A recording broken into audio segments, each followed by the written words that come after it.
Et bonjour tout le monde, j'espère que vous allez bien. On se retrouve aujourd'hui pour une vidéo. Je suis dans mon jardin, tranquille pépère comme d'habitude. Et aujourd'hui on va justement regarder on s'occuper de la ruche. On est le 20 et quelques mai, 28, 29, 28 je crois. On s'en fout, c'est pas important. Et on va mettre la hausse. Alors qu'est-ce que c'est la hausse? C'est ça, au-dessus de la ruche elle-même. Et c'est là-dedans que les abeilles vont faire le miel que nous récolterons. On ne récoltera pas tout. Cette année on le met en mai, c'est vraiment très tôt pour le mettre en plus. Mon grand-père lui, il a 2 ruches cette année. Il y en a une troisième qui est un peu plus faible. Il a 2 bonnes ruches, elles ont déjà chacune 2 hausses. Parce que cette année il y a énormément de miel. Alors à quoi c'est dû on ne sait pas. Il y a 2 solutions. Soit c'est parce qu'on a eu un soin. C'est pas soit, c'est soin. Soit c'est parce qu'on a eu un hiver très doux.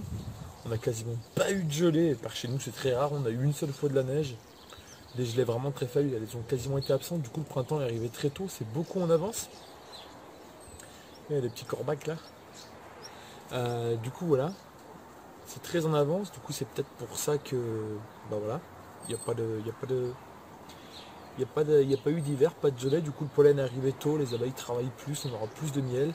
Peut-être qu'également le confinement a joué sur le fait qu'il y ait moins de pollution, les abeilles ont plus se développer et plus travailler. Je ne sais pas, l'un ou l'autre on s'en fout. Il y a du miel cette année, ça fait plaisir, donc on va aller installer la hausse. On va ouvrir la ruche. Pour ça on va préparer ces cadres. Les cadres sont actuellement nus et je vais vous expliquer comment les rendre pas nus pour pouvoir les utiliser. Donc les amis, les cadres sont nus. Vous voyez, ils sont nus comme ceci. En fait, ce qu'il faut faire, c'est leur mettre une petite amorce. Ça, c'est de la cire, c'est biologique. C'est pour leur mettre une petite amorce comme ça là. Comme ça, au moins, elles partent bien droit pour bâtir. C'est pas obligatoire, mais au moins, ça favorise le bâtissement droit. On tend bien et on refait le nez. On referme. Tac. Voilà.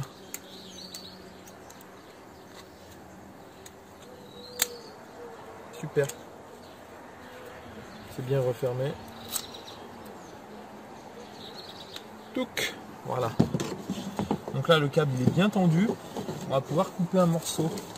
Donc je pense prendre la moitié de ça. Ah, j'ai oublié une règle. C'est pas grave. Donc on va utiliser ce cadre, c'est pas gênant. En fait, il suffit juste de faire une marque avec un couteau bien pointu. Okay. Ah, ça me fait plaisir de vous faire des vidéos IRL comme ça, les gars. Je me suis organisé pour avoir un peu plus de temps. Je partage mes passions et puis ça permet de découvrir des choses. Et ensuite, on le glisse dans une petite fente qu'il y a là. Il faut bien glisser tout le long. Ce qui va le maintenir. Super. Une petite colle d'araignée là. On va enlever. Voilà, les cadres ils sont bien propres. Hein. Je les ai passés dans la. Donc. Hop. Voilà. C'est mieux de ce côté là. Et en fait après, pour vraiment le maintenir, on va faire fondre. On va faire chauffer le câble pour faire fondre. Ça va être pris dedans en fait. Le fil qu'on a mis, le fil de fer qu'on a mis, il va être pris dedans et pour ça j'utilise tout simplement, regardez les amis, j'utilise un chargeur de batterie. Je vais vous montrer ça tout de suite. Oh que c'est beau. Je vais peut-être vous monter un petit peu. Oh, dans l'autre sens, GG. Voilà.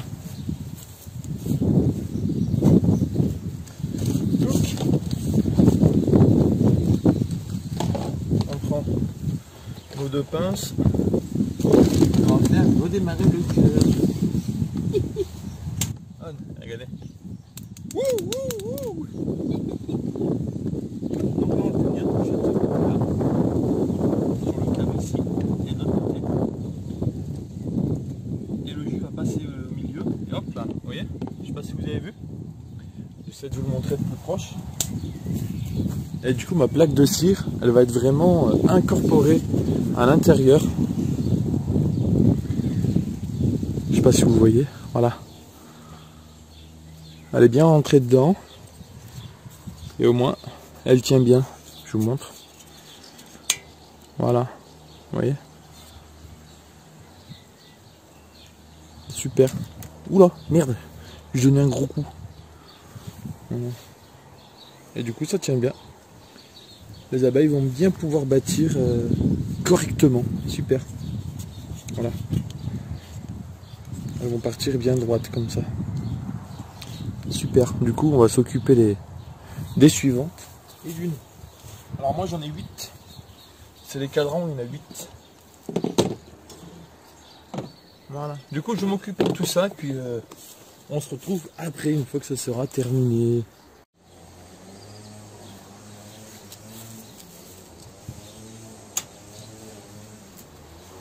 Et voilà les amis, notre hausse est enfin prête. On peut lui mettre ses rayons. Elle est toute propre, je l'ai nettoyée aussi. C'est bien important que ce soit tout très propre parce que les abeilles elles sont difficiles. Et si elles sentent qu'il y a une menace, une odeur qui leur plaît pas, elles se font la malle. Elles se barrent tout simplement ailleurs et voilà, c'est con quoi. C'est con. Tac. Hop. Du coup, ouais, tout à l'heure, je vous ai dit, il y en a 8, il y en a 9 rayons. Et si une hausse est remplie comme ça là, elle peut aller jusqu'à 20 kg. Si elle est très en forme et que les rayons sont bien pleins, ça peut aller jusqu'à 30 kg une hausse comme ça. Espérons qu'on la remplisse et pourquoi pas une autre. Hein, voilà. Bon, on va mettre ça en place. Je vous montre ça dans une autre vidéo. J'espère que celle-ci vous aura plu. Un maximum de commentaires, c'est toujours plaisir, du soutien. C'est cool, voilà le matériel utilisé. Ah oui, je vous ai pas dit du coup les plaques de cire là. Là vous voyez la couleur. Ça, mon grand-père, c'en est d'autres qu'il avait acheté auparavant. On fait le focus, vous voyez la couleur. Je sais pas si vous voyez. Elle est totalement différente. Ici elles sont beaucoup plus jaunes et là c'est biologique. C'est-à-dire que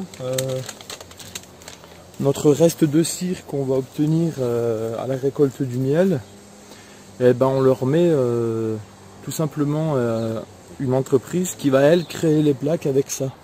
Donc c'est de la cire qui est réutilisée. Donc voilà, c'est de la cire d'abeille qui a été utilisée pour faire ces plaques. Voilà. C'est tout pour moi, j'espère que ça vous aura plu. Je vous dis à bientôt pour une nouvelle vidéo. Peace!